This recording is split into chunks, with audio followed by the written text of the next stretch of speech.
When you dink with spin. Let's weigh the benefits and liabilities right now. Pickleball lovers, don't forget to have a good day. I forgot to have a good day once. Today is not that day. This is the best video I've ever made. Dinking with spin. What does it mean? That.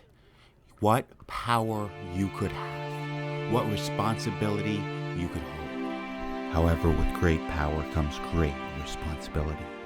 The Pickleball Pirates has opened its doors to 3, 5, and below, partly because we play like that sometimes, because that's pickleball, right? After all, everyone gets humiliated sometimes. I do a lot of the time. I make fun of myself. I try to learn from what I did wrong and get better. Move on, move forward, and grow.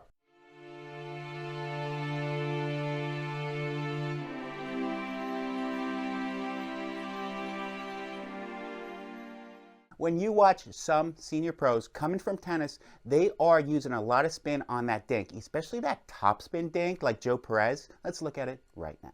Now we saw Joe Perez hit a beautiful topspin dink. He's in blue at the beginning of the segment. However, he hits a horrible topspin dink here, and that's my problem with dinking with spin. Do the assets outweigh the liabilities? Because if they do, I'm going to dink with spin, right? Meaning if I dink with spin and win 54% of the points, but if I don't dink with spin and win 56, then I should dink with no spin, right? If I'm making more mistakes. The major benefit to hitting with spin is you can shape that ball a little more. You can hit a little more offensive shots, right? And you can fool your opponents. However, with great power comes great responsibility, so you might make a lot more mistakes because you have a lot more shots to choose from, especially in the dinking arena. All's fair in love and war, especially in a pickleball tournament. We gotta play fair, but if dinking with spin wins us more games, hell yeah! Now I have a lot more in-game examples of dinking with spin, but this is super slow motion. This is from our DJI Pocket. Pretty expensive cameras. We're investing here at the Pickleball Pirates. What does dinking with spin mean? It means you're using more wrist. Simple as that. I started hitting a topspin spin dink a couple weeks ago, partly because senior pro Joe E. Perez pretty much crushed me one game hitting this shot. Let's take a look at it right now. I think you need to see this one more time. It was in the opening video. But look at Joe Perez. Beautiful reset. He sets it up. Hits a beautiful topspin dink forehand. Beautiful. He sees his opponent is looking towards the middle. And then he goes out wide. He holds it till the very end. The very end.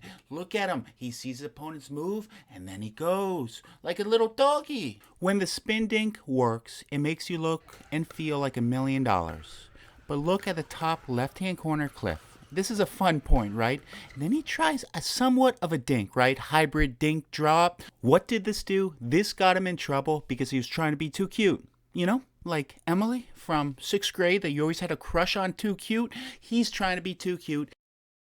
Senior pro Mark Napotovich is really chopping down on that backhand dink, right? It works for him, but would I recommend it for an average rec player? No. No, I would not, but let's take a look right now. When you dink with spin, you are using more wrist. Mark is using more wrist. It's not locked, right? Look at his wrist in this next example. It moves, right? It's not locked. I know you're not going to understand this concept, and there'll be comments because that always is, but look at that recoil. Dinking with spin is an element of surprise, right? Lots of times your opponents don't recognize you're hitting with spin, and that ball really kicks depending on what spin you put. We have a dinking war going on. Mark Napotovich is in the bottom left-hand corner, and he's going to try to spin that dink too much, right? Gets him in trouble. I know they missed the speed up, but you can't see that at home. But take a look one more time. I just feel like this is a little too choppy. Maybe not super wristy, but choppy, and that's why it went up. This is at the APP last weekend. Who's Mark Napotovich playing with? Scott Moore. Legend. However, I feel Mark tried to put too much spin on this forehand spin dink and it floats. If you look at his wrist, it moves substantially. Substantially, it's a swipe, right? Like a dating app swipe right. Horrible joke, I know. But look at his wrist. It's not locked. And that's what I mean. Spin dinks use more wrist. And that's my point. So if you decide to spin dink, you might win more points or you might lose more points, right? It depends on your decision making. Because if you don't have the right decisions, Pickleball lovers, I would click on this video, but before you do, let me ask you a question. Do you shape your dinks with spin? Does it help or does it hurt more? Please leave your comments. Please subscribe.